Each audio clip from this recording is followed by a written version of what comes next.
रोज एक नई कहानी देखने के लिए चैनल को सब्सक्राइब करें और बेल आइकन दबाना ना भूलें। राधा और शकुंतला दोनों पड़ोसनें थी। जहाँ एक तरफ राधा तेज चालाक तो वहीं दूसरी तरफ शकुंतला शांत स्वभाव की थी। और इन्हीं दोनों की तरह थी इनकी बहुएं। राधा की बहू कावेरी जुबान की कड़वी और हरकतों में बदतमीज थी, तो वहीं शकुंतला की बहू मीनाक्षी गुड़ की तरह मीठी और सुलझी हुई थी। एक सुबह शकुंतला घर के बाहर गार्डन में पौधों को पानी दे रही होती है कि तभी मीनाक्षी उसको आकर बोलती है, माँ जी आप रहने दीजिए ना, मैं कर लूंगी ये काम। आप जाइए अंदर जाके चाय पीजिए, मैंने टेबल पर रख दी है। अरे बहू, सारा काम तो तू ही करती है घर का, ये छोटा सा काम मैंने कर लिया तो क्या हो गया। मेरे होते आप काम करोगे तो मेरे होने का फायदा ही क्या है माँ जी।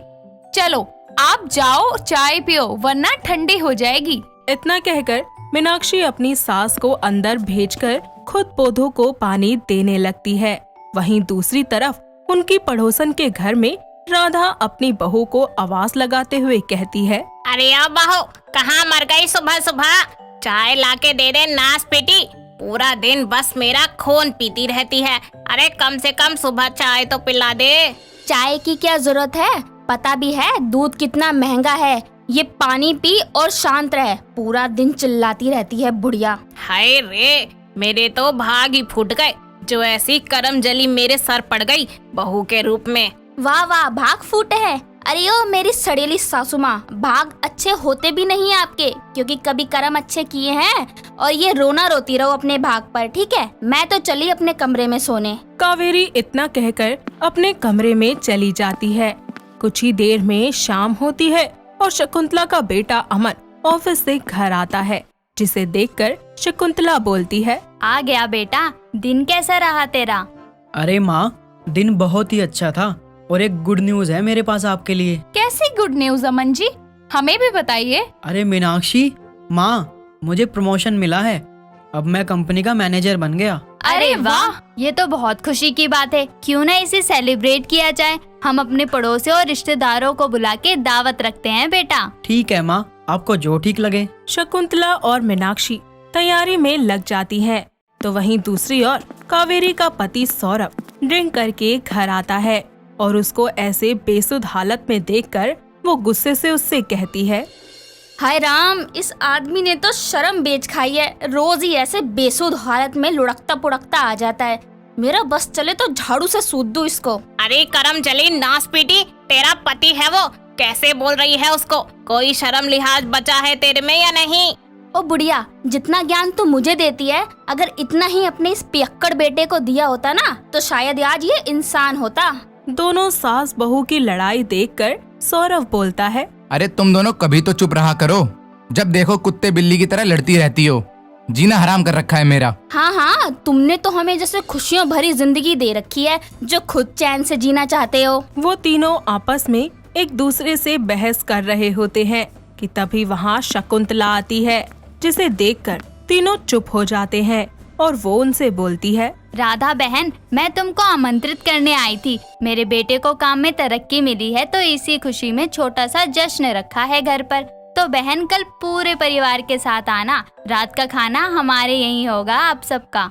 हाँ ठीक है बहन जी, आ जाएंगे। इसके बाद शकुंतला वहाँ से अपने घर चली जाती है और राधा उसके जाने के बाद कहती है, जानबूझकर हमको जलाने के लिए न्योता देने आई थी। कोई मौका नहीं छोड़ती है पड़ोसन हमको नीचा दिखाने का।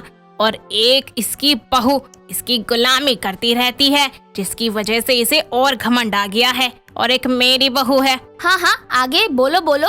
मेरे बारे अगर कुछ भी बोला तो ना यहीं खड़े खड़े आपकी इज्जत उतार के रख दूंगी। इनकी तकरार हर बार की तरह जारी रहती है।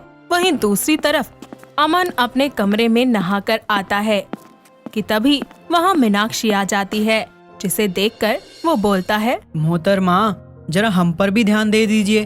पूरा दिन बस काम और माँ की सेवा में ही निकाल देती हैं आप। जी सारा ध्यान आपके ऊपर ही तो है, और माँ जी हैं वो हमारी। अब उनकी सेवा मैं नहीं करूँगी तो कौन करेगा।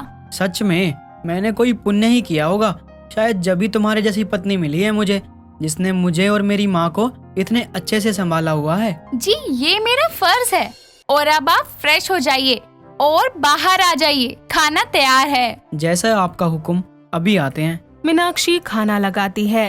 सभी टेबल पर बैठकर खाना खाते हैं और फिर सोने के लिए चले जाते हैं। अगले दिन सुबह दोनों सास बहू रात के जश्न की तैयारियों में लग जाती हैं।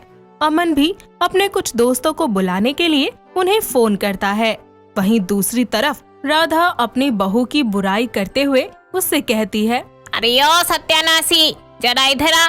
मेरे पास उस पड़ोसन के जश्न को खराब करने का एक प्लान है। इसमें साथ देगी मेरा? हाँ हाँ, उल्टे काम तो जितने मर्जी करवा लो मेरे से।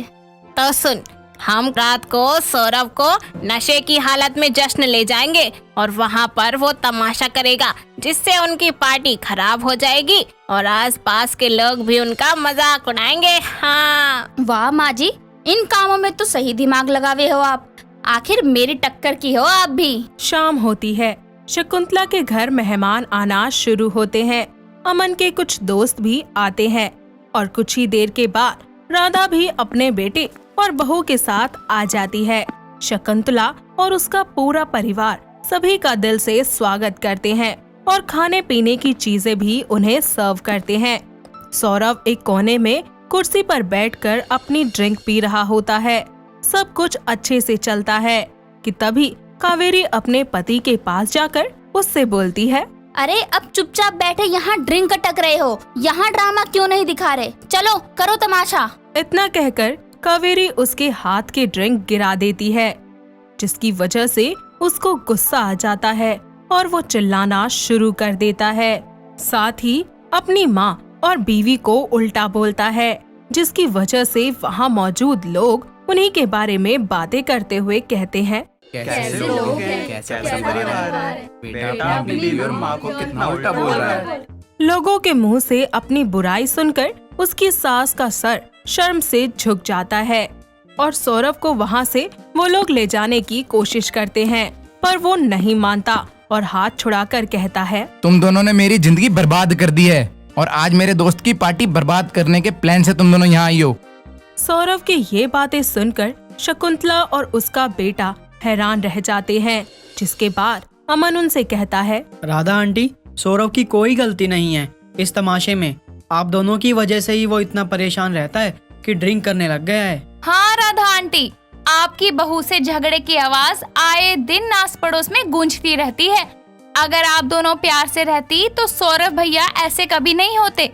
और कावेरी बेटा, तुमने कभी अपनी सास को माँ नहीं माना। एक बेटी, एक औरत ही अपने घर को संवार और बिगाड़ सकती है, पर तुमने कभी इसको संवारने की सोची ही नहीं। और राधा आंटी, बहू को बेटी मानोगी तो वो भी आपको माँ जैसा सम्मान और आदर देगी, पर आपने तो कभी कोशिश तक नहीं की।